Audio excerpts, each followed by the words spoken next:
नमस्कार दोस्तों, इस हफ्ते के रूब्रिक क्रॉसवर्ड में आप सबका स्वागत है।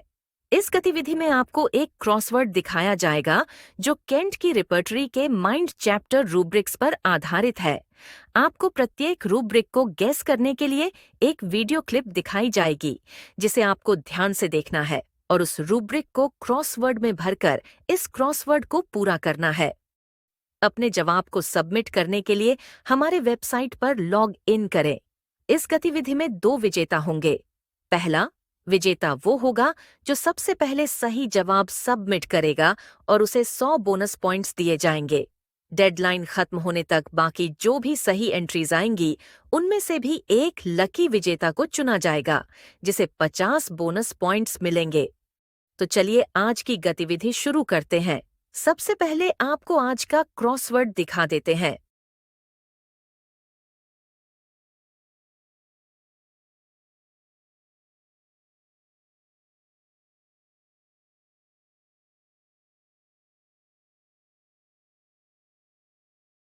बेटी, सुनो, देखो, मैंने तुम्हें अपनी बहू नहीं, बल्कि बेटी माना है। इस हक से मैं तुमसे कुछ कहना चाहती हूँ। हाँ माँ जी, बोलिए ना। देखो, विशाल को तुम सिर्फ 3 साल से जानती हो, पर मैं तो उसकी माँ हूँ। मैंने उसे बचपन से देखा है। वो इस तरह का लड़का नहीं है कि किसी और के चक्कर में फंस जाए। वो तुमसे बहुत प्यार करता है। तुम बेवजह उस पर हमेशा शक करती रहती हो। मैं तुम दोनों को परेशान नहीं देख सकती। मम्मी जी, आप अपने काम से काम रखिए। पति और पत्नी अपने कमरे में क्या कह रहे हैं, ये चुपचाप सुनना अच्छी बात नहीं।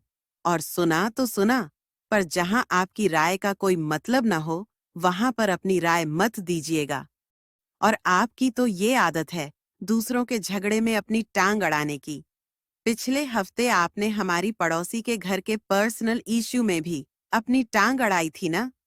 आपको जरूरत क्या है इस तरह सबके जीवन में दखल देने की? पर बेटी, मैं तो सबके भले के लिए ही बोलती हूँ।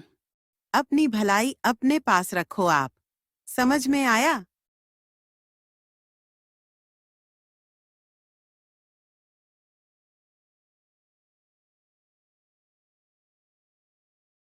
ये क्या?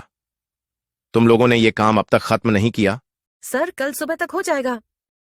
कल सुबह नहीं, मुझे आज ही ये काम खत्म करके रिपोर्ट मेरे टेबल पर चाहिए, वरना कल से घर पर ही बैठो। मुझे इस ऑफिस में सिर्फ काम करने वाले चाहिए। अगर तुम लोग टाइम पास के लिए आ रहे हो तो कोई और नौकरी ढूंढ लो। तुम सब एक बात अपने दिमाग में डाल लो, मैं अगर तुम्हें सैलरी समय पर देता हूं तो तुमसे समय पर काम करवाना भी मुझे आता है। अब जाओ, सब अपना काम करो।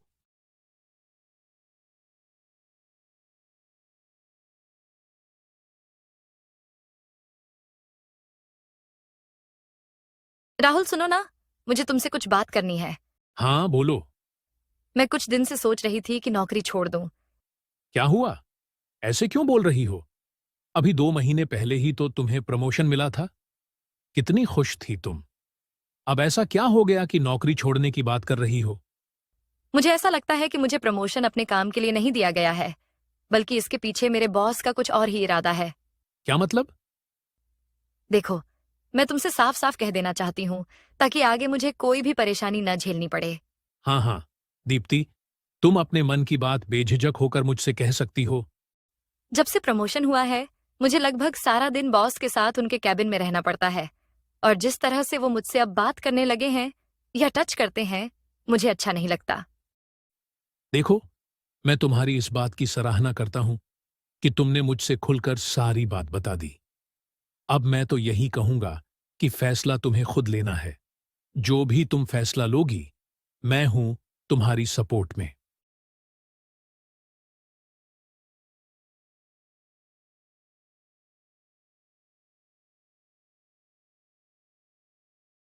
काजल, तुझे पता है ये अंजलि जो है हमारे बॉस से ऑफिस टाइम के बाद भी मिलती है।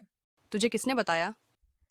बताया किसी ने भी हो, पर मुझे तो लगता है कि दोनों के बीच में कुछ ना कुछ चल रहा है। तू भी ना कुछ भी बोलती रहती है।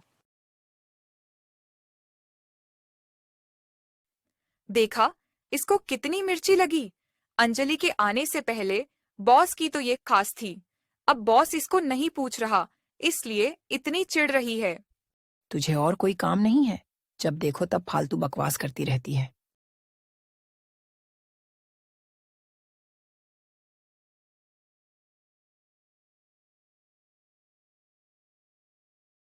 मेरी किस्मत तो उसी दिन फुट गई थी जिस दिन मैंने तुमसे शादी की थी। मनहूस औरत ने जीना हराम करके रख दिया है। तुम हमारे लिए उसी दिन मर गई थीं जिस दिन तुमने घर से भागकर अपनी मर्जी से शादी कर ली थी। अब आगे हमें अपनी शक्ल दिखाने की हिम्मत मत करना। जिंदगी ने मुझे एक ऐसे मोड़ पर खड़ा कर दिया है जहां मेरा अपना कोई नहीं है, मेरी जरूरत किसी को नहीं है। हे भगवान, मैं अब क्या करूं? किसके लिए जीऊं? Life has put me at a point where I have no one of my own, and no one needs me. Oh God, what should I do now? For whom should I live?